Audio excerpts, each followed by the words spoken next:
एक नाथ शिंदे जी ने 2 साल पहले बोला था कि बीजेपी और शिवसेना मिला के हम 200 से ज्यादा सीट जीतेंगे और ठीक वैसा ही हुआ। 165 नाही, आम्ही दोघं मिळून 200 लोक निवडून आणणार। महायुति 200 से ज्यादा सीट से भी जीत गई। महाराष्ट्र में अब तो सरकार भी स्थापन हो गई, पर अब बात करते हैं काम की, जिसको महाराष्ट्र को सबसे ज्यादा जरूरत है उसकी। सच में महाराष्ट्र को ग्राउंड लेवल पे क्या काम चाहिए उसकी बात करते हैं अब। Farmer suicides in Maharashtra. Now, farmer suicides continue. Maharashtra का तो जीडीपी बढ़ रहा है, पर क्या इसका फायदा एक मराठी इंसान को हो रहा है कि नहीं, इसको जानना बहुत जरूरी है। और क्या एक मराठी इंसान खुद के स्टेट में क्या प्रॉब्लम फेस करता है उसको जानना उससे भी ज्यादा इम्पोर्टेंट है। इस वीडियो में ना अच्छा होगी ना बुराई, ये वीडियो बस सरकार के लिए कि इस महाराष्ट्र में एक मराठी इंसान को क्या चाहिए और क्या नहीं। इसीलिए ये आप सबकी जिम्मेदारी है कि ये वीडियो उन तक पहुंचे, इसलिए इस वीडियो को ज्यादा से ज्यादा शेयर करना। शेतकरी, किसान, फार्मर ये एक भारत की नींव है और भारत इनके ही बलबूते पे आज सीना तान के पूरी दुनिया के सामने खड़ा है और इनकी मुश्किलों में कोई शायद साथ ही नहीं देता। और इसी वजह से मैंने एक वीडियो भी बनाया था लोकसभा के टाइम कि बीजेपी अपनी सीट लॉस की इसी टॉपिक की वजह से। और फिर आज मैं इसी बात पे बात भी कर रहा हूँ क्योंकि अभी टाइम वापस आ गया है कि अगर इन लोगों ने आपको चुन के दिया है तो इन पे वापस फोकस करना चाहिए। स्टेट रिलीफ डिपार्टमेंट की रिपोर्ट के हिसाब से महाराष्ट्र में 2023 में 28 से ज्यादा फार्मर्स ने सुसाइड किया और फार्मर्स का सुसाइड करने का मेन रीजन दिया जाता है कर्जा, क्रॉप्स के सही दाम नहीं मिलना, क्लाइमेट चेंज से होने वाले क्रॉप्स का नुकसान। इसी समस्याओं से जूझते हुए एक किसान गलत कदम उठा लेता है। अगर डेटा के हिसाब से देखा जाए तो 318 अमरावती, 203 यवतमाळ, 292 बुलढाणा, 269 बीड, 182 छत्रपति संभाजीनगर में फार्मर सुसाइड रजिस्टर हुए। अब ये ठीक से देखिए कि ये सारे डिस्ट्रिक्ट सेंट्रल महाराष्ट्र में आते हैं और ये सेंट्रल महाराष्ट्र आगे की पॉइंट्स में भी बहुत बढ़ाएगा, इसलिए इस पर ध्यान रखना। 23 जून 2022 एकनाथ शिंदे जी जब महाराष्ट्र के सीएम बने तब उन्होंने अपने स्पीच में कहा था कि वो एक हर एक कदम उठाएंगे जिसकी वजह से महाराष्ट्र फार्मर का सुसाइड फ्री हो सके।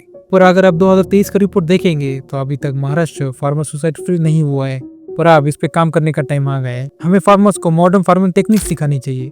जहाँ पानी नहीं है वहाँ पे बारिश का पानी कैसे बचाया जा सकता है, कैसे हर एक बूंद अच्छे से इस्तेमाल की जा सकती है। इसका बेस्ट एग्जांपल होगा नांदेड़ जिले का एक गाँव जहाँ पे पानी लाने के लिए आपको 5 किलोमीटर दूर जाना पड़ता था, वो भी पैदल। पर आज वो गाँव अपने बारिश के पानी की मदद से बाकी गाँव को भी पानी देता है और अपनी खेती के लिए भी पानी बचा लेता है। अब ये मैप देखिए, इस मैप में जो भी डिस्ट्रिक्ट ग्रीन है वहाँ पे एवरेज इनकम जाता है और जो डिस्ट्रिक्ट रेड में है वहाँ पे एवरेज इनकम सबसे लो है। पर अब अगर आप इस मैप को ठीक से देखेंगे तो रेड वाले डिस्ट्रिक्ट वापस से सेंट्रल महाराष्ट्र में आते हैं और इस सेंट्रल महाराष्ट्र में मोस्टली इनकम आता है फार्मिंग से। हमें सेंट्रल महाराष्ट्र के जिलों को हमें इसके जिलों के लेवल तक लाना होगा। यहाँ पे अच्छे से डेवलपमेंट करना होगा, यहाँ पे नई इंडस्ट्री बनानी होगी क्योंकि यहाँ पे ना IT पार्क है ना कोई बड़ी इंडस्ट्री है। यहाँ पे ना कोई IT पार्क है, इंडस्ट्री होने का इफेक्ट पड़ता है वेस्ट के डिस्ट्रिक्ट पे क्योंकि जॉब ढूंढने के लिए महाराष्ट्र के हर एक कोने से लोग वेस्ट के डिस्ट्रिक्ट में आते हैं और इसकी वजह से जो वेस्ट की डिस्ट्रिक्ट की सिटी लिमिट है वो आज खत्म हो रही है और सिटी फुल होती जा रही है।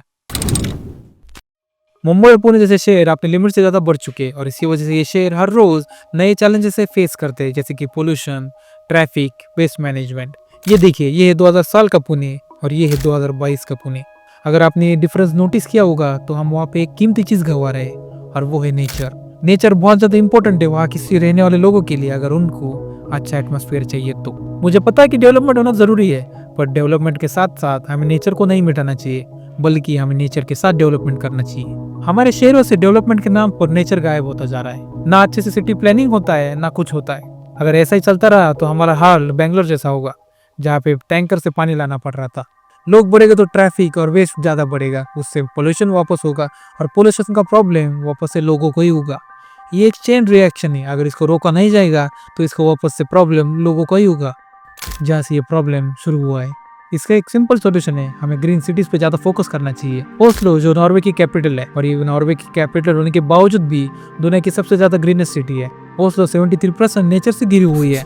ओस्लो की एयर क्वालिटी दुनिया की सबसे अच्छी एयर क्वालिटीज में से एक है। क्यों ना ऐसा एक मॉडल महाराष्ट्र में लाया जाए और दुनिया को दिखा दे कि महाराष्ट्र किसी से कम नहीं है। 2023 में 1.5 लाख करोड़ का वेदांता फॉक्सकॉन का प्रोजेक्ट जो महाराष्ट्र आने वाला था वो गुजरात चला गया और ये प्रोजेक्ट हजारों लाखों जॉब्स क्रिएट करने वाला था। पर ये महाराष्ट्र से गुजरात गया क्यों? बल्कि गुजरात गवर्नमेंट 28,000 करोड़ की कैपिटल सब्सिडी दे रही थी और वही महाराष्ट्र गवर्नमेंट 40,000 करोड़ की सब्सिडी दे रही थी। वही गुजरात गवर्नमेंट डोलेरा अहमदाबाद में 200 एकड़ दोनों कंपनीज को दे रही थी और वो भी 75 रेट पे। और वही महाराष्ट्र गवर्नमेंट 1100 एकड़ ऑफर कर रही थी और वो भी पुणे में। उसमें से 400 एकड़ उन कंपनीज को फ्री में मिलेगी और बाकी की बची हुई 700 एकड़ 75 रेट पे। जहाँ पे महाराष्ट्र गवर्नमेंट 330 करोड़ की वाटर सब्सिडी ऑफर कर रही थी, वहाँ पे गुजरात गवर्नमेंट कुछ ऑफर नहीं कर रही थी। महाराष्ट्र गवर्नमेंट ने इतना ऑफर किया, उसके बावजूद भी ये प्रोजेक्ट महाराष्ट्र से बाहर गया कैसे, वो रीजन मुझे अभी तक समझ नहीं आया। अगर आपको पता होगा तो कमेंट में जरूर बताना। टाटा एयरबस का प्रोजेक्ट जो 22,000 करोड़ का था, वो मिलिट्री एयरक्राफ्ट बनाने वाली थी, वो भी प्रोजेक्ट महाराष्ट्र में आते आते रह गया और गुजरात चला गया। पिछले कुछ सालों में महाराष्ट्र से 10 लाख करोड़ से ज्यादा प्रोजेक्ट्स महाराष्ट्र से बाहर शिफ्ट हो गए और पुणे से 30 से ज्यादा आईटी कंपनीज महाराष्ट्र से बाहर शिफ्ट हो गई, क्योंकि वहाँ पे पूरी इंफ्रास्ट्रक्चर था। और हमें इसीलिए बिजनेस डिपार्टमेंट बनाना चाहिए जिसका काम होगा बस नए प्रोजेक्ट्स को महाराष्ट्र में लाना और नई इंडस्ट्री को महाराष्ट्र में सेटअप करना, उनको जो भी रिक्वायरमेंट होगी उसको प्रोवाइड करना और यहाँ पे बस एक एम्प्लॉयमेंट तैयार करना। और यही इस बिजनेस डिपार्टमेंट का या बिजनेस मिनिस्ट्री का काम होगा।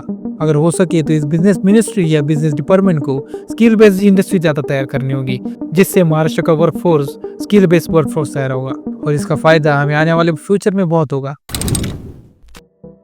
महाराष्ट्र में एक साइड पे बारिश की वजह से बाढ़ आती है और एक साइड पे बारिश ना होने के कारण सूखा पड़ता है और एक तरफ महाराष्ट्र बहुत सारी समस्याओं से गुजर रहा है जिसकी वजह पानी है और सूखा पड़ता है सेंट्रल महाराष्ट्र में।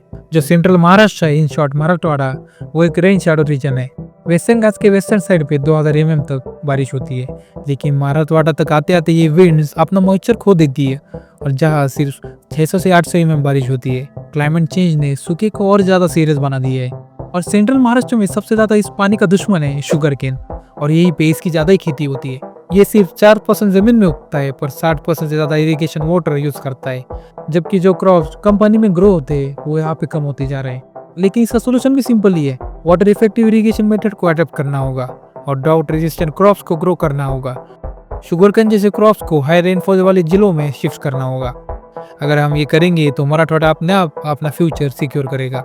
महाराष्ट्र की जमीन पे कोई पोटेंशियल की कमी नहीं है, पर इस महाराष्ट्र का विकास तभी होगा तब हर एक मराठी मानुस एक साथ आएगा और एक साथ काम करेगा, और वो भी महाराष्ट्र के लिए। महाराष्ट्र को आज एक नई विजन की जरूरत है और ये विजन बस एक चुनाव जीतने तक सीमित ना हो, बल्कि ये विजन ग्राउंड लेवल पे भी काम करे। फार्मर सुसाइड का डाटा ये एक संकेत है कि हमें इस पे तुरंत कदम उठाने चाहिए। जैसे नांदेड़ गांव में बारिश का पानी बचा के, वैसे ही हमें मॉडर्न फार्मिंग और पानी बचाने की टेक्निक्स को हर एक फार्मर तक पहुंचाना होगा। आर्थिक विभाजन भी एक बड़ी चिंता है।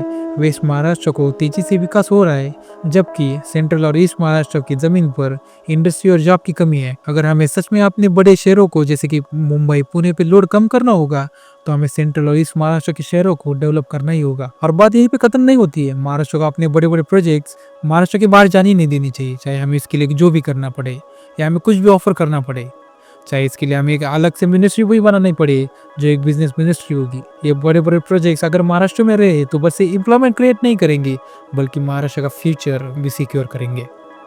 आज मराठवाड़ा जैसे रीजन सूखे से जूझ रहे हैं और ये सूखा और भी बढ़ता जा रहा है। अगर हमने जल्दी से इस पे ज्यादा कुछ सोल्यूशन नहीं निकाला तो मराठा और भी ज्यादा हिट कर सकता है। सरकार को ये समझना होगा कि जीडीपी बढ़ने से हर एक का विकास नहीं होता है, हर एक आदमी का विकास हमें करना पड़ेगा। अगर आप इस विचार से सहमत हैं तो इस वीडियो को ज़्यादा से ज़्यादा शेयर कीजिए, लाइक, और आपका विचार भी मुझे इस कमेंट सेक्शन में बताइए। तो चलिए मिलके एक नए विकसित महाराष्ट्र की तस्वीर बनाते हैं। जय महाराष्ट्र।